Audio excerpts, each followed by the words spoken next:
محمد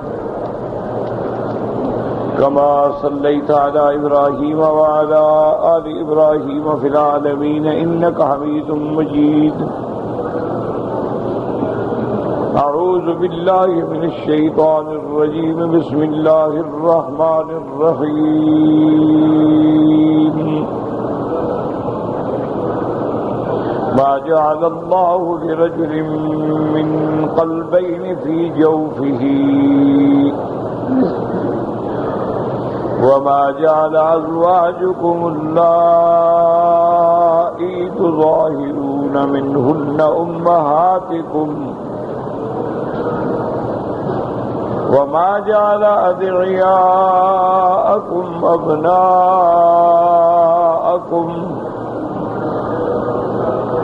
ذلكم قولكم بأفواهكم والله يقول الحق وهو يهدي السبيل.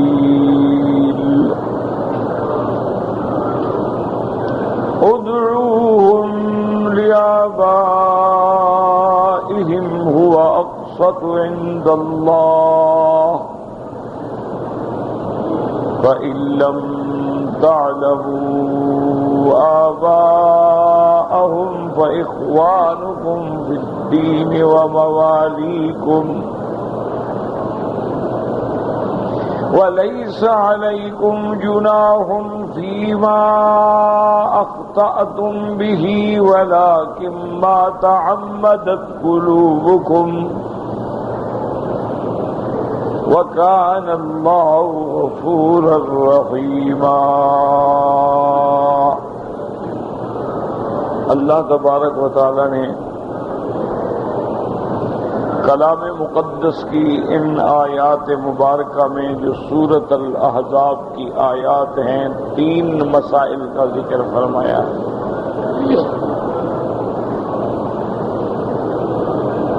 ایک مسئلہ تو یہ تھا کہ زمانہ جاہلیت میں کفار اور مشرکین کی یہ عادت تھی کہ اگر کوئی بندہ انتہائی ذہین ہے، ذکی ہے، فہیم ہے تو کہتے تھے کہ اس بندے کے بھائی 2 دل ہیں. یہ زمانہ جاہلیت میں ان کا ایک طریقہ کار تھا کہ اگر کوئی بندہ انتہائی یعنی جینیس ہے، عبقری ہے، ذہین ہے تو کہتے ہیں اس بندے کے 2 دل ہیں. ایک مسئلہ یہ. دوسرا مسئلہ زہار کا ہے. زہار کا معنی یہ ہوتا ہے کہ اگر خدا نہ کرے کوئی بندہ اپنی بیوی کو کہہ دے انت علیہ کا ظہر امی، کہ تم میرے لیے ایسے ہو جیسے میری ماں کی پشت ہے، یا اس کے کسی عضو سے تشبیہ دے دے. ضروری نہیں کہ وہ ظہر ہی کہے، عام طور پہ یہی کہا جاتا تھا.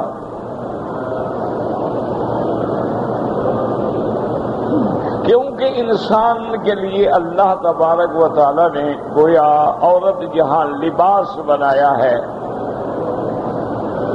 جہاں اللہ نے عورت کو انسان کے لیے ایک جوڑا بنایا ہے، ذریعہ تسکین بنایا ہے، ذریعہ مودت و رحمت بنایا ہے، وہاں اس میں بھی کوئی شک نہیں کہ اللہ تبارک و تعالی نے انسان کو گویا اس پہ حق قوامیت بھی اور فاعلیت کا حق بھی دیا ہے. جیسے آدمی سواری پہ سوار ہو جاتا ہے تو گویا انسان اپنی بیوی پر بھی سوار ہوتا ہے. اس لیے محاورات عرب میں کہتے تھے انت علیہ کا ظہر امی، تم میرے لیے ایسے ہو جیسے میری ماں کی پشت ہے. اور وہ عورت پھر ہمیشہ کے لیے ان پہ حرام ہو جاتی تھی. اس کو کہتے تھے یعنی تحریم مؤبد، کہ ہمیشہ کی تحریم حلال ہو ہی نہیں سکتی.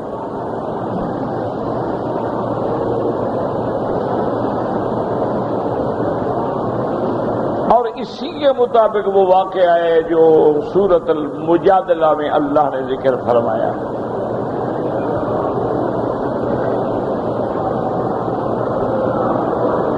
کہ ایک عورت حضور صلی اللہ علیہ وسلم کی خدمت میں حاضر ہوئی اور اس نے کہا کہ یا رسول اللہ صلی اللہ علیہ وسلم، میرا شوہر جو ہے اس نے مجھ پہ بڑا ظلم کیا، میری جوانی کھا گیا، میرے بدن سے اللہ نے اس کو ایسے اولاد دی ہے جو چاند کی طرح چمکتے ہیں،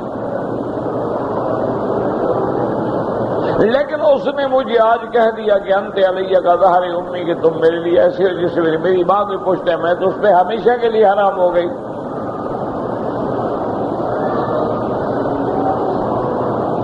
تو یا رسول اللہ، جب میں اس پہ حرام ہو گئی تو اب میں کہاں جاؤں؟ اس بڑھاپے میں کون میرے ساتھ شادی کرے گا؟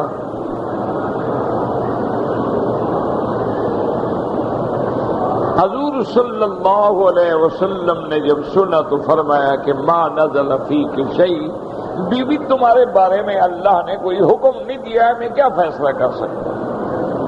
صبر کرو. کیونکہ اللہ کے نبی ہر فیصلے میں اللہ کے پابند ہیں. جب تک اللہ حکم نہ دے اللہ کے پیغمبر کوئی فیصلہ نہیں کرتا.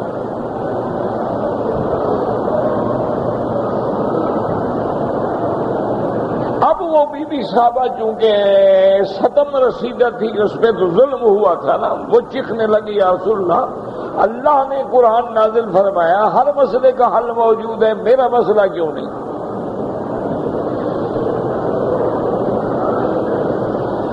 حضور نے فرمایا اللہ کی بندی، اللہ نے قرآن میں نہیں حکم دیا تمہارے مسئلے میں.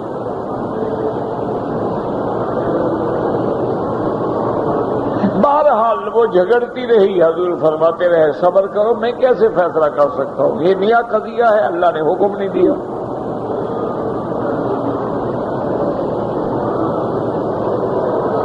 کہنے لگی اچھا یا رسول اللہ، آپ نے بھی میرے درد پہ، میرے غم پہ کوئی کرم نہ کیا، مہربانی نہ کی. اشتکی الی اللہ، میں ابھی جا کے اللہ کو شکایت کروں گی. بھائی اب اللہ کے سوا کون سنے گا؟ آپ ہی نہیں سنتے.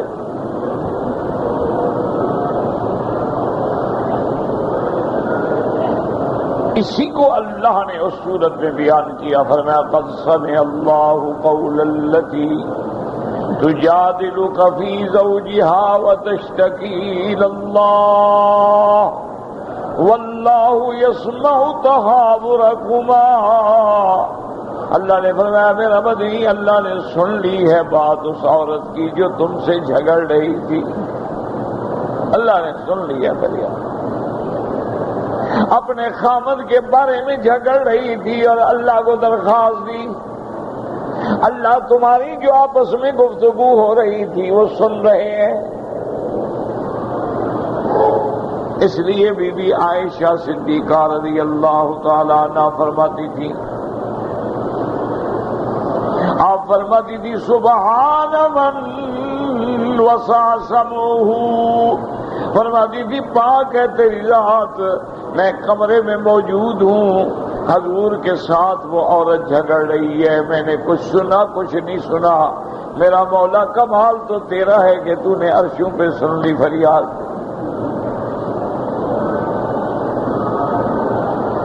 اللہ کے نبی نے حکم دیا، جب یہ سورۃ المجادلہ اتری، حکم ظہار اترا، انہوں نے بلاؤ اس بندے کو بھی بلاؤ، عورت کو بلاؤ. اللہ نے حل کر دیا ہے تمہارا مسئلہ، اب وہ عورت ہمیشہ کے لیے حرام نہیں ہوگی، کفارہ ادا کر دو تو بس عورت حلال ہوگی.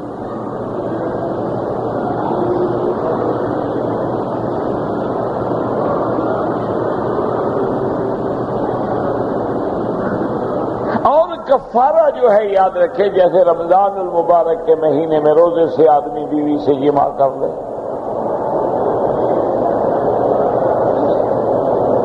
تو اس لیے کفارہ اللہ نے بڑا سخت رکھا ہے کہ بھئی جب ہم نے رمضان میں رات حلال کر دی ہے تو تم رات کو بھی اپنی خواہش مٹا سکتے ہو. اتنے بے صبر ہو کہ تم روزے کے لیے 4 گھنٹے نہیں گزار سکتے.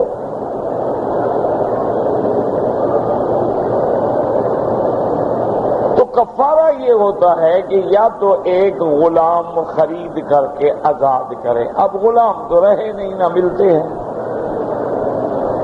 وہ تو جب مسلمان جہاد کرتے تھے غلام ہوتے تھے، اب تو نہ جہاد رہا نہ غلام رہے.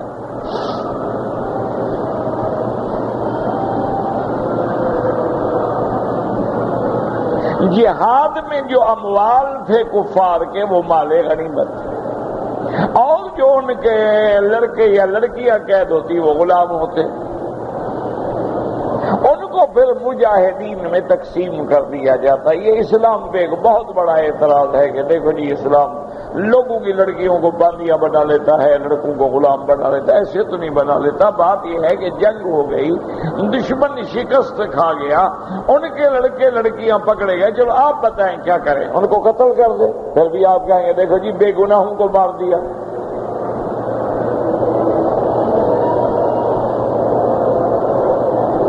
دیکھو جی وہ تو قیدی ہو گئے تھے، جنگ آپ جیت گئے، فتح ہو گئی، خواہ بلا وجہ غریبوں کو مار ڈالا، چلو مارے نہ تو کیا کریں؟ ان کو چھوڑ دیں، کہاں جائیں؟ ملک تو ان کا فتح ہو گیا نا، گھر رہا نہ ان کی خاندان رہا، لوگ مارے گئے، قتل ہو گئے، جنگ ہار گئے، ملک ہم نے فتح کر لیا، تو اب ان کو کہاں بھیجیں؟ دوسرے ملک میں بھیجیں لڑکیوں کو جہاں نہ بارش ہے نہ کوئی ہے، وہ وہاں کیا کریں؟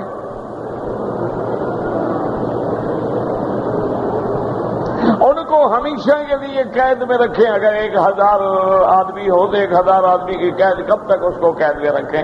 پھر بھی تو اس کے حقوق انسانی معطل ہو گئے.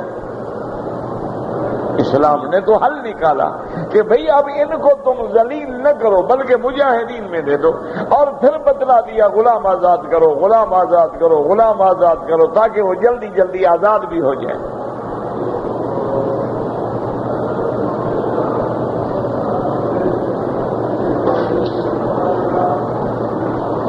اسی لیے حدیث مبارک میں آتا ہے کہ ایک صحابی تھے، انصار میں سے تھے، رحمت دو عالم، کئی دن کے فاقے کے بعد اپنے گھر سے نکلے تو راستے میں سیدنا ابی بکر کی ملاقات ہوئی. آپ نے فرمایا ما اخرجک یا ابی بکر، کیوں نکلے ہو؟ قال جو یا رسول اللہ، کئی دن سے کھانا نہیں ملا، فاقہ ہے، تکلیف ہے، نکلا شاید اللہ کو ذریعہ بنا دے کھانے کا. ابھی آپ بات فرما رہے تھے کہ حضرت عمر بھی آ گیا. اب پھر میں باہر جگہ یا عمر الجو یا رسول اللہ، بھوک کی وجہ سے نکلا ہوں.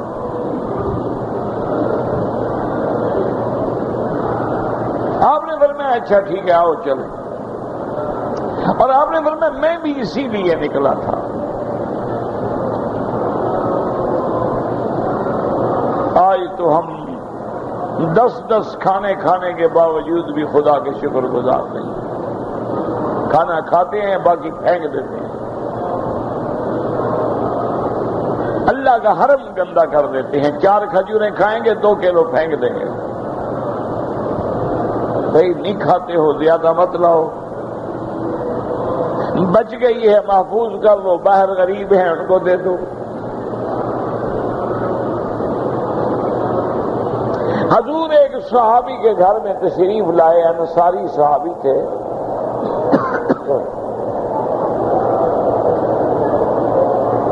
یہاں سے علماء نے مسئلہ نکالا ہے کہ اگر بندے کو یقین ہو کہ فلاں بندے کے گھر میں جاؤں تو اس پر بوجھ نہیں ہوگا، وہ برا نہیں منائے گا، تو آدمی جا سکتا ہے.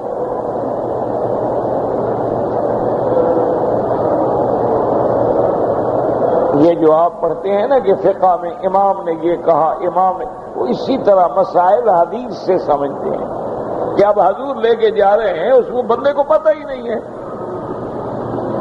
تو اس کے اذن کے بغیر آپ کا خود جانا الگ، 2 آدمی اور بھی ساتھ لے کے جا رہے ہیں، تو ہمارا مسئلہ معلوم ہو گیا.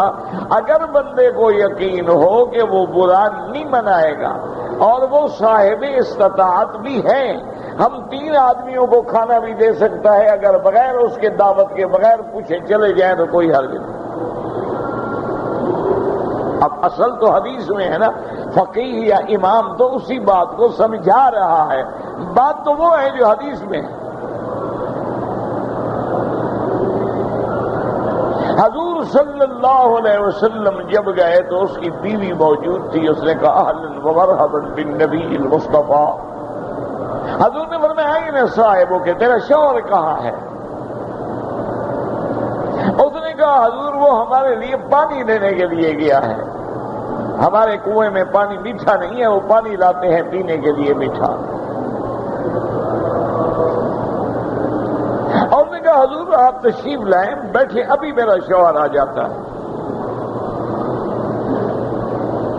تو اسی سے پھر فقہا نے مسئلہ نکالا کہ کسی اجنبی عورت سے ضرورت کے تحت بات کرنا جائز ہے کہ اللہ کے نبی نے کسی کی بیوی سے بات کی نا.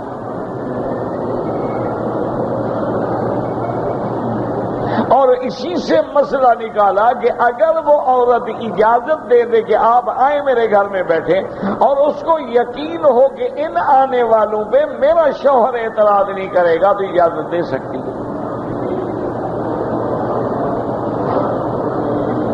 یہ معنی ہوتا ہے فقہا کا کہ بات حضور کی ہوتی ہے, کلام اللہ کا ہوتا ہے, یہ اللہ کے رسول کا ہوتا ہے. وہ ہمیں کھول کھول کے بنا بنا کے سنوار سنوار کے مسئلہ سمجھاتے ہیں. جاہل یہ کہہ دیتے ہیں دیکھو جی امام نے خود کہا خود کہا خود کہا. خود نہیں کہتے, وہ تابع ہیں حضور کے.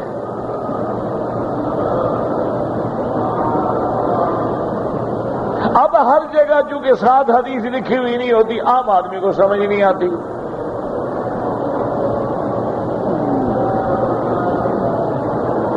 حضور صلی اللہ علیہ وسلم گھر میں بیٹھ گئے. اتنی دیر گزری کہ وہ آدمی, وہ انصاری جو ہے آیا اور بڑا مشکیزہ پانی کا اٹھایا ہوا تھا. یا عذبھا معنی یتدافع بہا, یعنی بڑی مشکل سے اٹھا رہا تھا, دھکیل رہا تھا گویا. اس نے آگے رکھا اور حدیث میں آتا ہے وہ دوڑتا ہوا آیا, فضمہ, حضور کو آگے بالکل سینے سے لگا لیا, معانقہ کر رہا ہے, حضور کو بوسے دے رہا ہے. اور حضور صلی اللہ علیہ وسلم پہ فدا کا ابی و امی, یا رسول اللہ میرے ماں باپ آپ پہ قربان ہوں, میں کتنا خوش نصیب ہوں آج میرے گھر میں محمد مصطفیٰ ہے.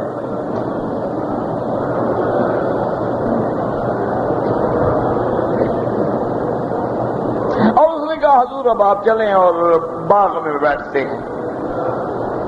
اس کا باغ تھا کھجوروں کا.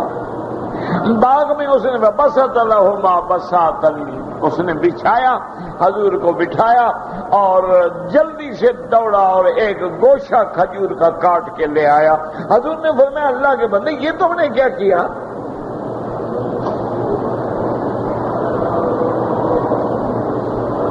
حضور نے فرمایا اللہ کے بندے ہمارے لیے کھجوریں چن کے لے آ, تو تم نے پورا گوشہ کاٹ دیا. انہوں نے کہا یا رسول اللہ اس میں رطب بھی ہے بصر بھی ہے, میرا مقصد یہ تھا کہ جو پسند ہو ہر آدمی اپنی پسند کی توڑتا رہے اور کھاتا رہے.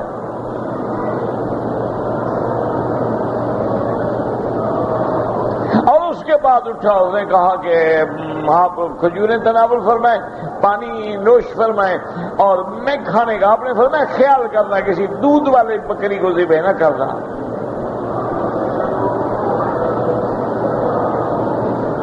اس نے جا کے بکری ذبح کی, گوشت بنایا, حضور کے سامنے آ کے پیش کیا اور بالکل قربان ہو رہا ہے. اور اس نے کہا حضور آج میرے لیے تو عید کا دن ہے کہ میرے گھر میں محمد مصطفیٰ ہے صلی اللہ علیہ وسلم. ابو بکر و عمر ہیں. حضور صلی اللہ علیہ وسلم نے جب نوش فرمایا تو آپ نے فرمایا کہ میرے صحابہ, میرے وزیروں, ابو بکر و عمر, ذل بارد و ماء حلو, آپ نے فرمایا بڑا میٹھا میٹھا سایہ ہے, میٹھا پانی ہے, گوشت ہے, کھجور ہے. لَتُسْأَلُنَّ يَوْمَئِذٍ عَنِ النَّعِيمِ, ان نعمتوں کے بارے میں قیامت میں سوال کیا جائے گا. آپ نے بھی کبھی سوچا ہے سوال ہوگا؟ آپ نے یہی سوچا ہے نا کہ اسٹاک ایکسچینج کا کیا حال ہے, اور کون سا شیئر اوپر جا رہا ہے کون سا نیچے جا رہا ہے.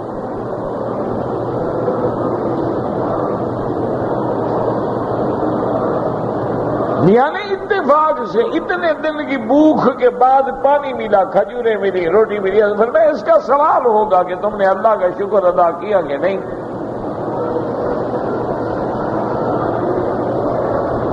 اور حضور صلی اللہ علیہ وسلم نے دیکھا کہ سارے کام بیچارہ وہ خود کر رہا ہے، بکرا خود ذبح کیا، بنا رہا ہے، بیوی لگی ہے، آپ کام کر رہا ہے. اور نے کہا تمہارے پاس کوئی ملازم غلام نہیں؟ انہوں نے کہا نہیں یا رسول اللہ میں اپنے کام کر رہا ہوں. اور میں اچھا اتانا غلام، اگر ہمارے پاس مال غنیمت میں غلام آئے تو آنا ہم تمہیں دیں گے.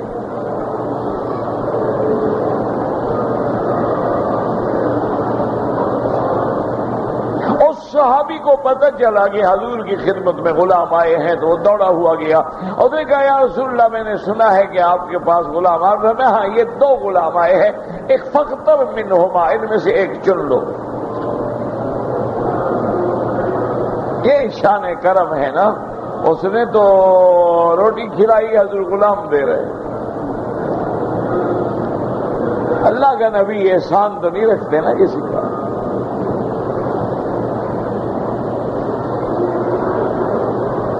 اللہ اکبر. کریم جو ہے وہ کسی کا احسان نہیں رکھتا. اسی لیے حکم ہے کوئی ہدیہ دو تو جواب دو اس کو ہدیے کا. تہادو تہابو، دونوں طرف سے ہدیہ ہو. صرف لینے والی ون وے ٹریفک نہ بنو جیسے آج کل مولوی اور پیر بنے ہوئے ہیں. لینا جانتے ہیں، دینے پہ موت آ جائے ان کو. نہ آپ کو کبھی پیر نے کچھ دیا ہے؟ اب میری باتوں میں لوگوں کو غصہ تو آتا ہے، لیکن اللہ کے حرم میں بیٹھے ہو کتنے دفعہ پیر صاحب نے آپ کو ہدیہ بھیجا ہے؟ پیر آئے تو ہدیہ دو، جائے تو ہدیہ دو، یعنی ہر حالت میں عذاب ہے. گھر میں آ جائیں ہدیہ پیش کرو، تم ملنے کے لیے جاؤ تب بھی ہدیہ پیش کرو.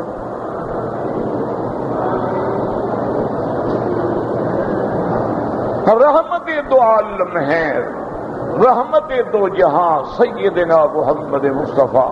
فرمایا فاختر منہما، ان 2 میں سے ایک چن لو. صحابی کی فہم دیکھے نا. اللہ اکبر. اور نبی کے عاشق بنو، دعا کرو اللہ ہمیں حضور کی محبت نصیب کرے. اللہ اکبر اللہ اکبر. جب تک حضور کی محبت نہیں آئے گی نہ حدیث سمجھ آئے گی، نہ قرآن سمجھ آئے گا، نہ ایمان سمجھ آئے گا. باقی سب باتیں.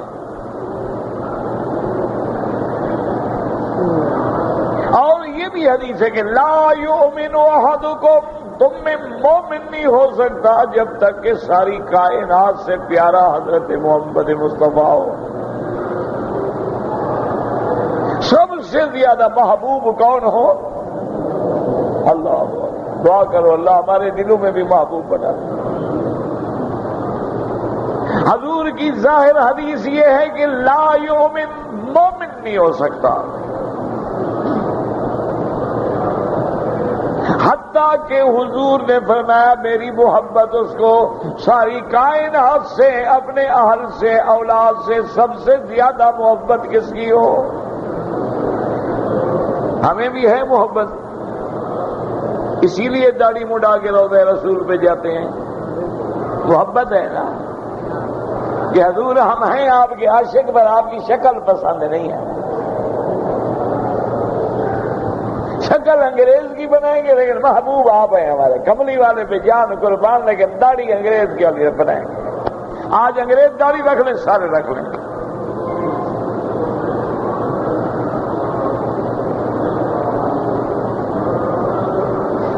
آپ دیکھ لیں کہ جو انہوں نے فیشن اختیار کیا وہی مسلمان نے اختیار کیا.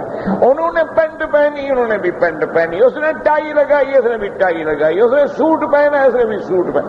اس نے ہیٹ پہنا، اس نے بھی ہیٹ پہنا. اس نے پی کیپ پہنی، اس نے بھی پی کیپ پہنی. اب وہ نکر پہنتے یہ بھی نکر پہنتے، اب وہ اونچی پینٹ پہنتے اب یہ بھی اونچی پینٹ پہنتے، انہوں نے جین پہنی انہوں نے بھی جین پہنی۔ جو جانوروں پہ ڈالنے والا کپڑا تھا انگریز نے پہن لیا، ہر فیشن والا وہی پہن رہے ہیں، عورتیں پہن رہی ہیں، لڑکیاں پہن رہے ہیں، لڑکے پہن رہے ہیں۔ وہ کپڑا نہیں، اللہ کا ایک عذاب ہے مستقل۔ گرمی میں پسینہ بہ رہا ہوگا جیسے کمیٹی کے نلکے سے پانی بہتا ہے، ٹانگوں سے نیچے لیکن جین پہنی ہوئی ہے۔ کیوں؟ انگریز جو پہنتا ہے۔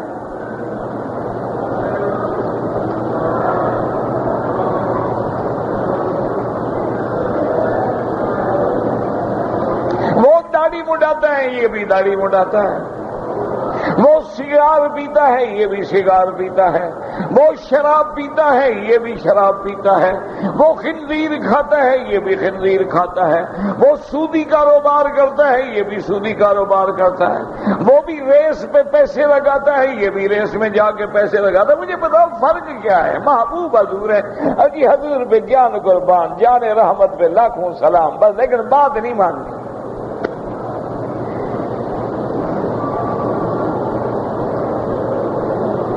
کیا خیال ہے ایسے منافقوں کو اللہ قبول کر لیں گے کیا؟ مطلب صحیح حدیث میں ہے، دو آدمی دوسرے ملک کے حضور کو ملنے کے لیے آئے، بڑی بڑی مونچھیں تھیں اور داڑھی مڈی ہوئی تھی، حضور نے رخ پھیر لیا، فرمایا بات کرو میں دیکھنا نہیں چاہتا تمہیں۔ اور اگر شفاعت والے دن ہم سے حضور نے رخ پھیر لیا، کیا خیال؟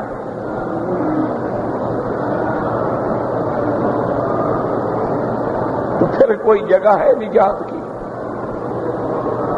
حوض کوثر پہ حضور نے منہ پھیر لیا کہ جاؤ، تمہیں تو میری شکل بھی پسند نہیں تھی۔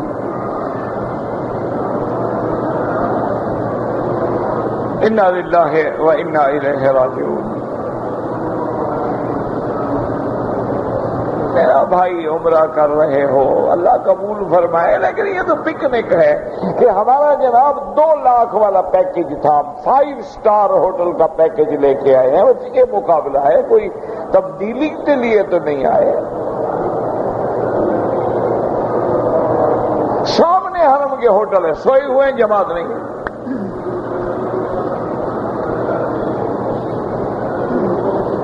ساری رات بیٹھے ہوئے ہیں باتوں میں ٹی وی پہ، اور صبح کو سو گئے آئے کیا عمرے پہ آئے ہیں۔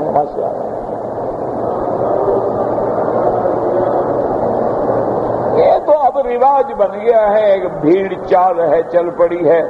ماشاءاللہ لاکھوں میں کوئی ایک ہوگا اللہ والا جو صحیح معنوں میں عمرے پہ آیا ہوگا، جس کے لبیک کہنے سے اللہ کا رحمت سے آواز آتی ہوگی، آ میرے بندے میں نے تیرا آنا قبول کر لیا۔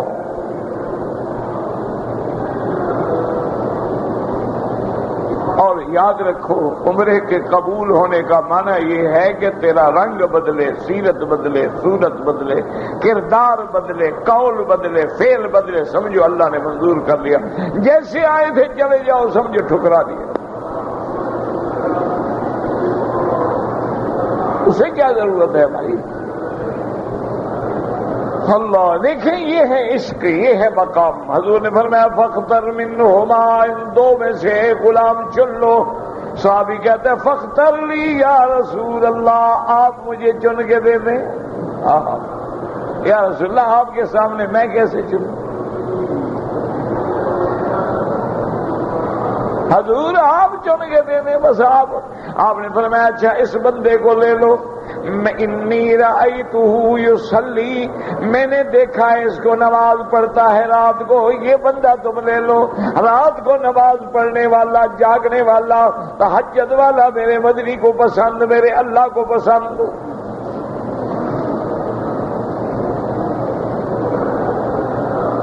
اور نے کہا ٹھیک، لیکن آپ نے فرمایا کہ دیکھو میں نے تمہیں غلام چن کے تو دے دیا ہے، یہ نمازی ہے، اس کے ساتھ مہربانی کرنا، رعایت کرنا، خیال کرنا، تکلیف نہ پہنچانا، یہ ہے اسلام میں غلام کا مقام۔ اسی لیے میں نے یہ واقعہ کیا۔ اللہ اکبر. آگے دیکھیں نا ایمان. حدیث پڑھا کرو یار, دعا کرو اللہ ہمیں حدیث پڑھنے کی بھی, سمجھنے کی بھی, عمل کرنے کی بھی توفیق دے.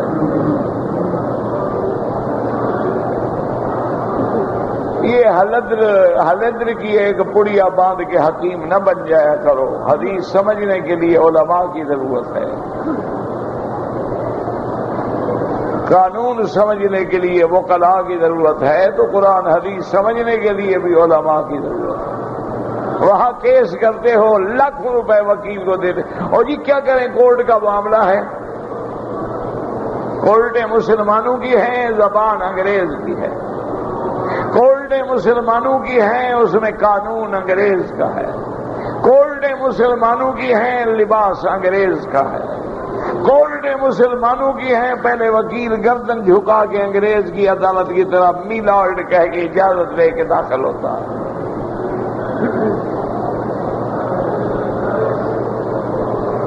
کورٹیں مسلمانوں کی ہیں, گاؤن انگریز کا ہے. کورٹیں مسلمانوں کی ہیں, PLD انگریز کا ہے. کورٹیں مسلمانوں کی ہیں, 1935 کا ایکٹ ہندو اور انگریز کا ہے. کورٹیں مسلمانوں کی ہیں, قانون لارڈ بھی کالے.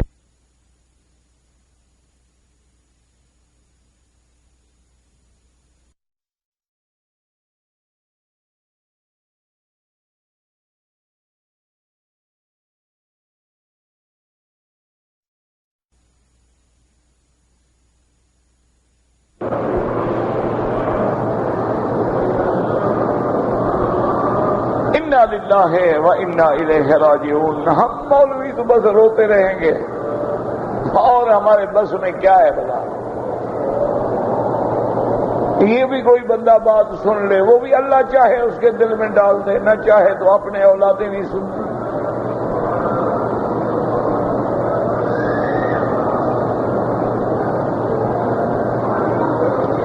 دیکھیں حدیث مبارک کہ وہ صحابی غلام لے کے آ گیا اور خوش خوش جا رہا ہے. آگے بیوی سے کہا کہ دیکھو حضور نے مجھے غلام دیا ہے, اور ساتھ یہ کہا ہے اس کا خیال رکھنا ہے. اس نے کہا اس کا خیال ہم نہیں رکھ سکیں گے, حضور کا دیا ہوا غلام ہے. ذرا تکلیف اس کو پہنچ گئی تو پھر قیامت میں حضور کو کیا منہ دکھاؤ گے, کیا خیال رکھا تھا. بہتر ہے آزاد کر دو بیچارے کو بھی.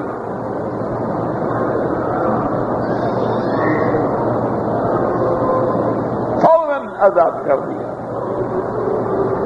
اسلام یہ کہتا ہے, یہ نہیں کہ غلام لگا دیا, جی غلام بنا لیتے ہیں, کنیز بنا لیتے ہیں, غلام بنا لیتے ہیں.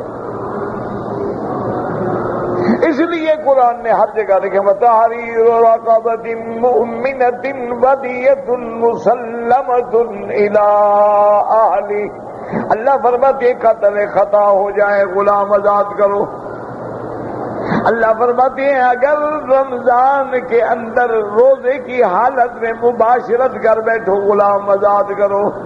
اللہ فرماتے ہیں اگر تم اپنی بیوی کو ماں کہہ بیٹھے, زہار کہہ بیٹھے, بیٹی کہہ بیٹھے, بہن کہہ بیٹھے, لیکن جان بوجھ کر ایسے نہیں اتفاق سے زبان سے نکل گیا, اگر کہہ بیٹھے ہو زہار ہے, کفارہ یہ ہے کہ غلام آزاد کرو تاکہ غلام آزاد ہو.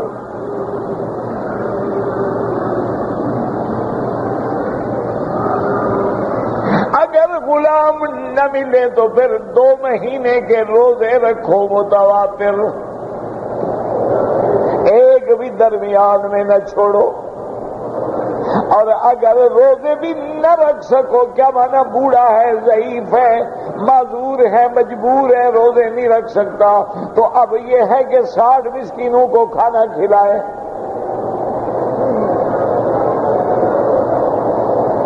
یہ مانا نہیں ہوتا جیسے بڑے آدمی اچھا چلو یار 60 مسکینوں کو کھانا کھلا دو. نہیں, اگر روزے رکھنے کی طاقت ہے تو پھر کھانا کھلانا قبول نہیں ہے.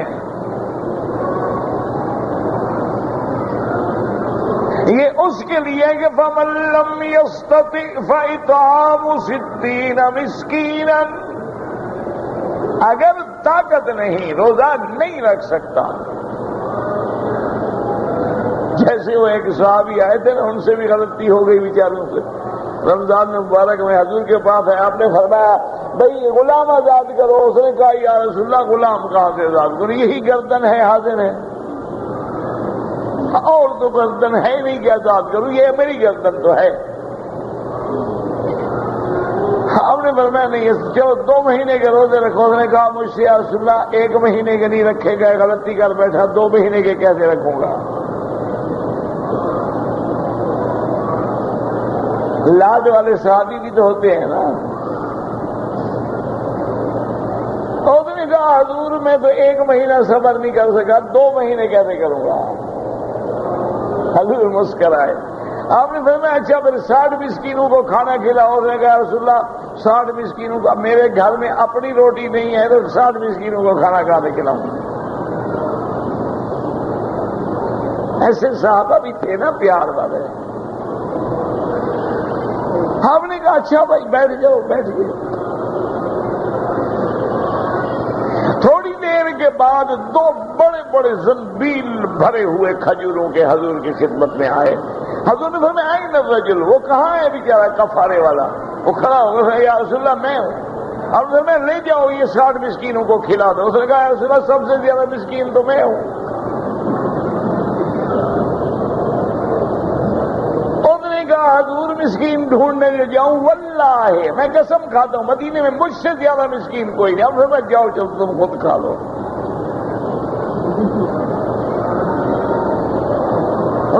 سارے مدینے میں مجھ سے بڑا مسکین کوئی ہے ہی نہیں۔ لیکن علماء فقہا نے مسئلہ نکالا، یہ مانا نہیں کہ کفارہ خود کھا لیا کرو، وہ ایک خاص حالات تھے، اس لیے حضور پاک نے اجازت دے دی تھی۔ یہ نہیں ہے کہ اب تم کفارہ نکالو، بکری ذبح کرنی اور دم کی ذبح کر کے فریج میں رکھ لو، کھاتے رہو۔ کہو حدیث میں آیا ہے۔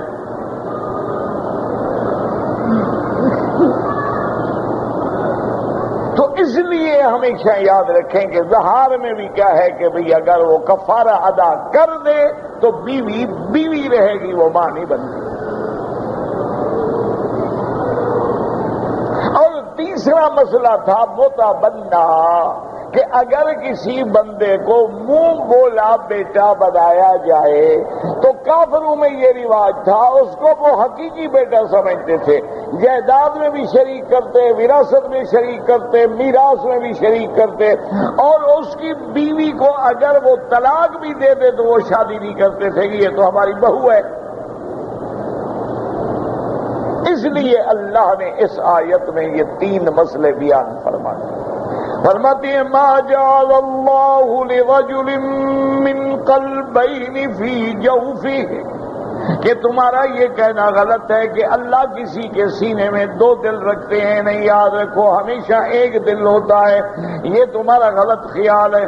وما جعل ازواجکم اللائی تظاہرون منہن امہاتکم، اور اللہ تبارک و تعالیٰ تمہاری وہ بیویاں جن سے تم نے ظہار کر کے کہہ دیا کہ تم میری ماں کے لیے برابر ہو، بہن کے بیٹی کے برابر ہو، وہ تمہاری بیوی رہے گی، ماں نہیں بن جائے گی۔ وہ ماں ہوتی ہے جس کے بطن سے بندہ پیدا ہوتا ہے۔ وما جعل ادعیاءکم ابناءکم، اور جن کو تم منہ سے بیٹا کہہ دیتے ہو وہ حقیقی بیٹا نہیں بن جاتا۔ حقیقی بیٹا الگ ہوتا ہے، رضائی بیٹا الگ ہوتا ہے، منہ بولا بیٹا الگ ہوتا ہے۔ ذالکم قولکم بافواہکم، یہ تو صرف تمہاری بات ہے، تمہارا کہنا ہے، وہ حقیقی بیٹا نہیں بنے گا، نہ میراث میں شریک ہوگا، اور نہ اس کی بیوی طلاق کے بعد تم پہ حرام ہوگی، کیونکہ وہ تو صرف زبانی کلامی بیٹا ہے، اور شریعت کہتی ہے اس کے ساتھ تم اپنا نام بھی نہ لگاؤ، اس کے باپ کا نام رکھو۔ ادعوہم لآبائہم، اللہ فرماتے ہیں واللہ یقول الحق، اللہ عدل فرماتی ہیں وہو یہدی السبیل، اور وہی ہیں جو سیدھے راستے کی ہدایت فرماتے ہیں۔ ادعوہم لآبائہم، هو اقسط عند اللہ، اگر کسی کو بیٹا بناؤ لیکن اس کو اپنے نام کے ساتھ نہ لگاؤ، اس کے باپ کا نام لو۔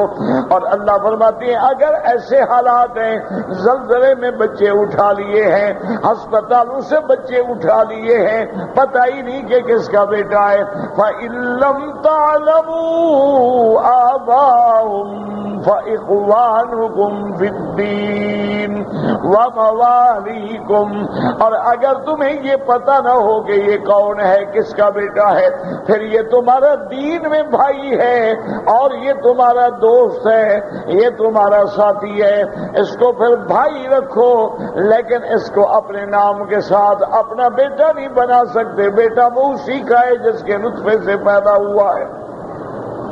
وَلَيْسَ عَلَيْكُمْ جُنَاحٌ فِيمَا أَخْطَأْتُمْ بِهِ، پہلے جو غلطی کر چکے اس میں کوئی گناہ نہیں، اللہ معاف کر دیں گے۔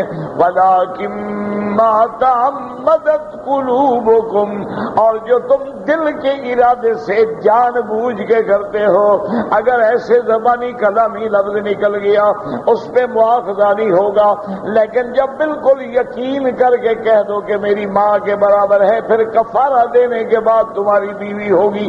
وَقَانَ اللَّهُ غَفُورًا رَحِيمًا، اللہ تبارک و تعالیٰ گناہ معاف کرنے والے ہیں، اللہ تبارک و تعالیٰ بھی مہربانی فرمانے والے ہیں، وہ رحمان بھی ہیں، غفور بھی ہیں، رحیم بھی ہیں۔ جو ہم سے غلطیاں ہوتی ہیں ہم اگر توبہ کریں، اصلاح کریں، اس کے احکام کی تعمیل کریں تو وہ ہمیں بخش دیں گے، ہم پر مہربانی فرمائیں گے۔ واللہ اعلم۔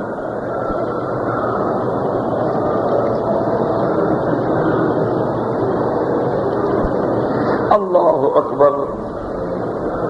کہتے ہیں کہ سود کے پیسوں سے مسجد میں استعمال ہو سکتا ہے، سود لینا بھی حرام، دینا بھی حرام، کھانا بھی حرام، کھلانا بھی حرام، سود کے پیسوں سے مسجدیں بنتی ہیں، خدا کا خوف کرو۔ اور اتنا تو ابو جہل کو بھی شرم تھا کہ کعبہ چھوٹا کر دیا لیکن کہا حرام کا پیسہ مت لگاؤ۔ جب کعبہ بنا رہے تھے پیسے ختم ہو گئے، اب لمبی عمارت بنانا مشکل ہو گیا، انہوں نے کہا عمارت چھوٹی کر دو لیکن حرام کا پیسہ مت لاؤ، نہ سود کا پیسہ ہو، نہ زنا کا پیسہ ہو، نہ رشوت کا پیسہ ہو، نہ ڈاکے کا پیسہ ہو، نہ ظلم کا پیسہ ہو، نہ یتیموں کا مال ہو، خالص حلال لگاؤ۔ مسجدیں سود سے نہیں بنا کرتی، مسجدیں انشورنس کے پیسوں سے نہیں بنا کرتی، ایسی مسجدوں میں تو نماز پڑھنا بھی ناجائز ہے۔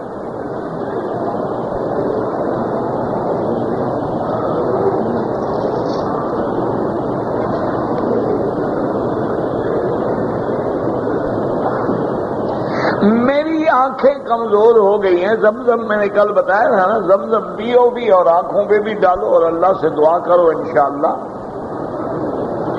اور بعض علماء نے قرآن کی آیت بھی لکھی ہے، فَكَشَفْنَا عَنْكَ غِطَاءَكَ فَبَصَرُكَ الْيَوْمَ حَدِيدٌ، یہ آیت پڑھ کے دعا مانگا کرو۔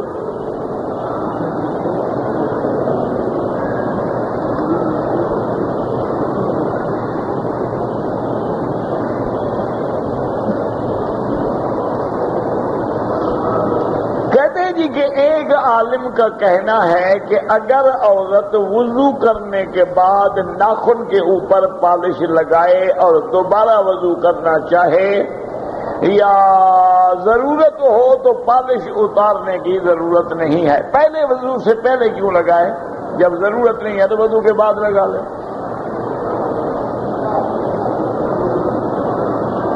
اصل یہی مشکل ہے نا کہ حدیث تو پڑھ لی لیکن سمجھے کون؟ اللہ کے بندے کہ اگر وضو سے پہلے ناخن پالش لگا لی، وضو کر لیا، ٹھیک، اب دوبارہ وضو کی ضرورت ہے، وہ مسئلہ یہ ہوتا ہے کہ جیسے ہم نے موزہ پہنا، لیکن اگر ہم پہلے موزہ پاؤں دھونے کے وقت نیت کر لیں کہ آئندہ ہم اس پہ مسح کریں گے تو پھر ہمیں موزہ اتارنے کی ضرورت نہیں ہوگی، مسح کر لیں گے، جوتا نہیں اتاریں۔ اس نے بھی وہی سمجھ لیا کہ وضو سے پہلے چونکہ ناخن پالش لگا لی ہے لہذا اب آئندہ جب تک وضو کرتے ہیں، لیکن یہ نہیں وضاحت کی کہ 2 دن 1 دن کتنے دن تک نہ لگائے، اور خدا کا خوف کرو. موزہ ضرورت ہے کہ سردی سے بچنے کے لیے پہنا جاتا ہے، وہ ناخن تو فیشن ہے، وہاں کون سی ضرورت پڑی ہوئی ہے؟ پاؤں میں موزے کیوں پہنے جاتے ہیں؟ اس لیے کہ سردیوں کے ملک میں آپ جائیں، اللہ معاف کرے، وہاں تو ہر وقت جوتا کھولنا اور جناب اپنا موزہ کھولنا اور پاؤں نکالنا اور دھونا امتحان ہوتا ہے. اس لیے اگر نیت کر کے موزہ پہن لے تو پھر مسح جائز ہے.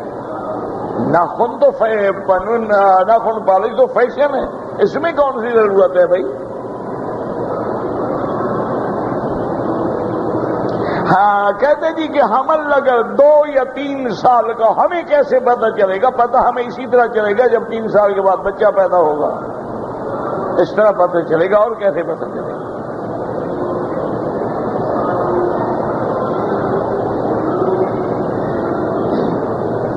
جو لوگ بے اولاد ہیں اللہ صاحب اولاد کرے، اور اولاد جن کی نہ ہو، میاں بیوی کثرت سے استغفار پڑھا کریں.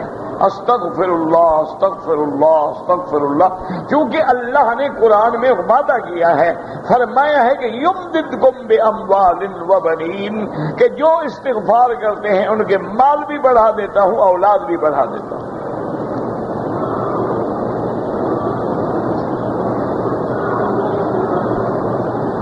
ہمارے محلے میں ایک مسجد بنا رہے ہیں، وہ لوگ بنا رہے ہیں، میلاد کرتے ہیں، 11 شریف، کلکانی شریف، اور بدعات بھی کرتے ہیں. اس مسجد کی تعمیر میں چندہ دیں. بھی کیوں نہ دو؟ مسجد تو اللہ کا گھر ہے، ان کے باپ کی ہے. مسجد تو اللہ کا گھر ہے نا، بنانے والا کوئی بھی ہو، ہمیں اس سے کیا ہے؟ مسجد میں باقاعدہ امداد کریں اور پھر باقاعدہ دعا کریں کہ اللہ وہاں کوئی صحیح العقیدہ امام لے آئے.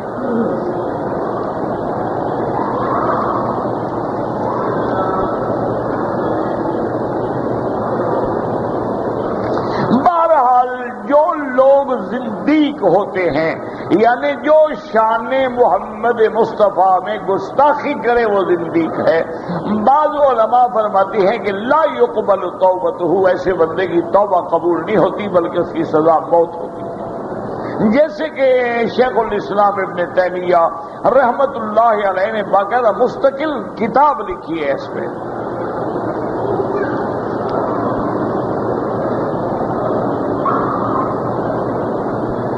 کہتے تھے کہ جب سوال کریں آپ ناراض ہوتے، جب سوال الٹا ہو تو کیا کریں؟ نہیں، غصہ آنا جو ہے یہ تو فطرت انسانی ہے، غصہ کیسے نہیں آئے گا؟ حضرت موسیٰ علیہ السلام کو غصہ آیا نہیں آیا؟ بھائی کی داڑھی پکڑ لی. نبی کو غصہ آ سکتا ہے تو ہم تو ان کے مٹی کے برابر بھی نہیں ہیں. تو جب کوئی کام خلاف شرع ہوگا غصہ نہ آئے تو پھر یہ تو دلیل ہے کہ بندے میں حس ہی نہیں ہے. غصہ بھی ضروری ہے.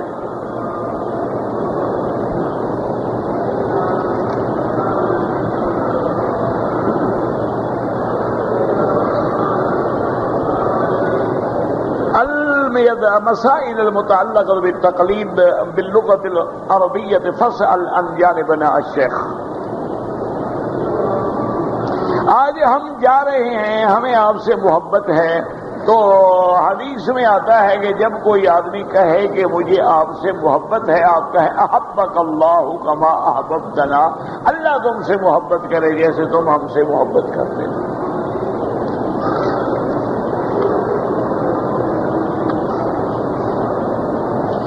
چائنا سے ایک تسبیح ہے، اس کے 45 دان، 45 ہو 100 ہو 50 ہو، یہ تو ایک اعلی ذکر ہے، یاد کرنے کا ایک ذریعہ ہے، اصل تو انگلیوں پہ پڑھنا ہے.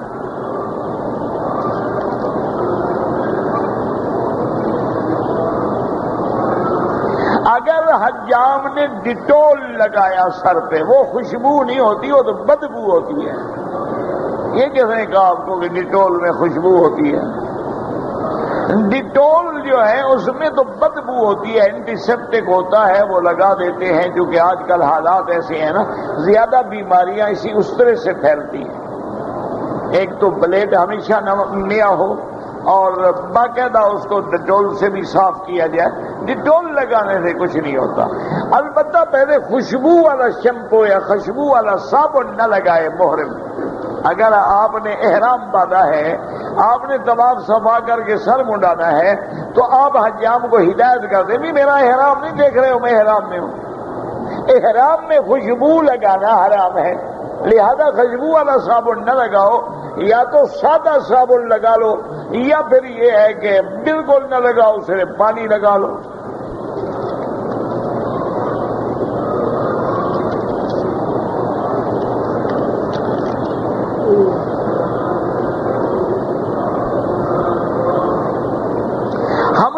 بریدہ سے آئے ہیں اور آپ کے بیان میں شریک ہوتے رہے، ہم آپ سے محبت کرتے ہیں، اللہ آپ کو خوش رکھے۔ احبک اللہ کما احببتنا، یہی آپ کی محبت ہے اور دعائیں ہیں کہ میرے جیسے ایک عاجز بد کردار سے اللہ یہ کام لے رہے ہیں، یہ آپ ہی کی محبت تو ہے، یہ آپ ہی کی دعائیں تو ہیں جن کی وجہ سے ہم چل رہے ہیں۔ عورت کو آئی بروز بھائیں بنانا بالکل ناجائز ہے۔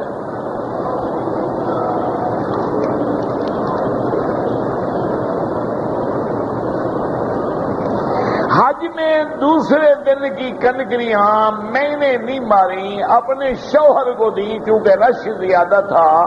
تو مانا مقصد آپ کا کیا تھا؟ یعنی مرنا ہو تو شوہر مرے میں بچ جاؤں۔ دیکھو نا عورت کتنا سمجھدار ہے،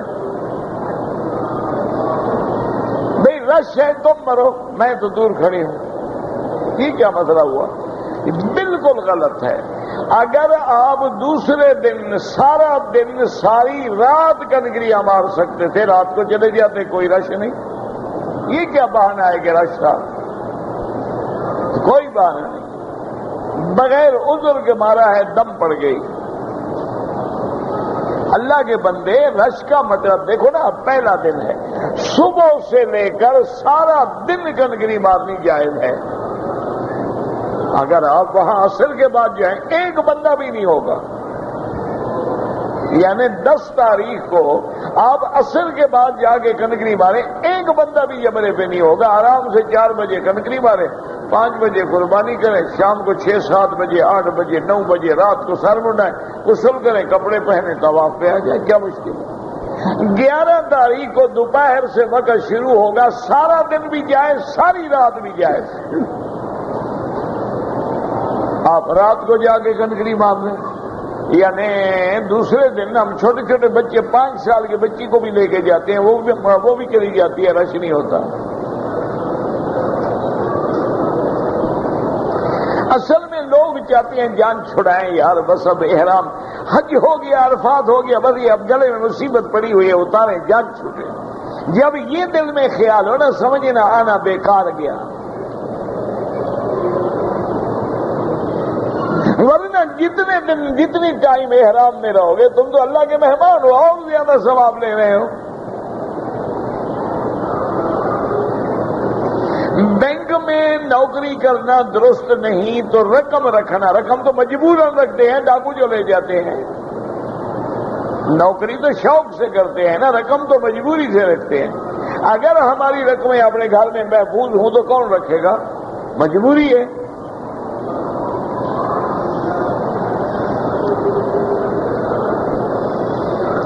عصر کی نماز کے بعد اگر طواف کریں تو امام ابو حنیفہ رحمت اللہ علیہ کے نزدیک 2 رکعات مغرب کے بعد ادا کریں۔ امام احمد بن حنبل رحمت اللہ علیہ کے نزدیک حرم میں اجازت ہے جب طواف کرے بعد میں 2 رکعات پڑھ لے۔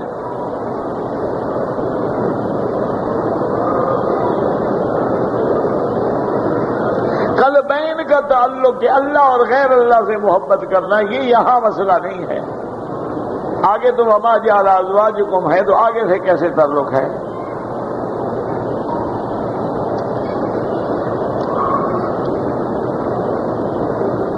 کہتے جی کہ عورتوں کو پردے کا حکم ہے، لیکن طواف میں بھی حکم ہے پردے سے طواف کرے۔ یہ کہاں لکھا ہے کہ پردے نہ کرے طواف میں؟ پردے میں بھی طواف کرے، اور حتیٰ کہ احرام کی حالت میں بھی چہرے پہ کپڑا لگے نہیں، لیکن لٹکا دے، آگے پردہ بھی رہے، لگے بھی نہیں۔ جیسے کہ بی بی عائشہ رضی اللہ عنہا فرماتی ہے کنا اذا ہذین الرجال صدلنا علی وجوہنا، کہ عمرے میں حج میں جب آدمی قریب آتے ہم کپڑا ڈال لیتے، آدمی دور ہو جاتے ہم ہٹا لیتے، آج کل تو دور ہوتے نہیں لہذا کپڑا لٹکا دے۔ یدنین علیہن من جلابیبہن، من یہ ہے کہ وہ برقع جو چہرے کو باندھا ہوتا ہے یا پٹی باندھی ہوتی ہے وہ بنا ہے، یہ نہیں کہ پردہ ہی نہ کرے۔ ربنا تقبل منا انك انت السميع العليم وتب علينا انك انت التواب الرحيم۔ اللهم فرج هم المهمومين، نفس كرب المكروبين، واقض الدين عن المدينين، واشفنا واشف مرضانا ومرضى المسلمين، واشفنا واشف مرضانا ومرضى المسلمين، واشفنا واشف مرضانا ومرضى المسلمين۔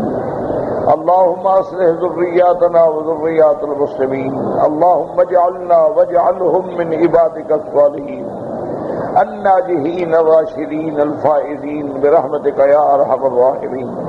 اللهم اجعل لنا وللمسلمين من كل هم فرجا، ومن كل ضيق مخرجا، ومن كل بلاء عافيا۔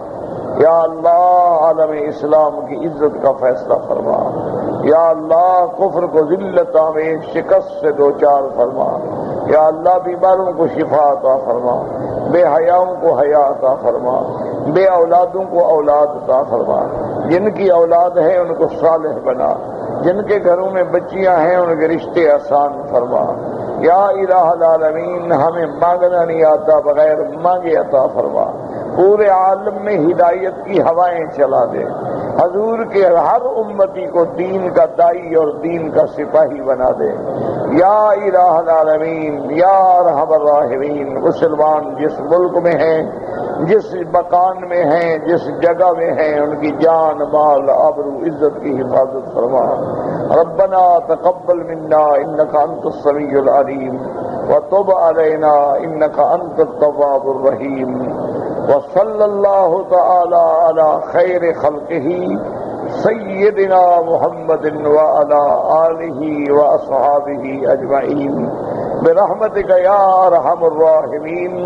اللہم صلی علی سیدنا محمد وعلی آل سیدنا محمد کما صلیت علی ابراہیم وعلی آل ابراہیم ابراہیم ابراہیم ابراہیم ابراہیم ابراہیم ابراہیم ابراہیم ابراہیم ابراہیم ابراہیم ابراہیم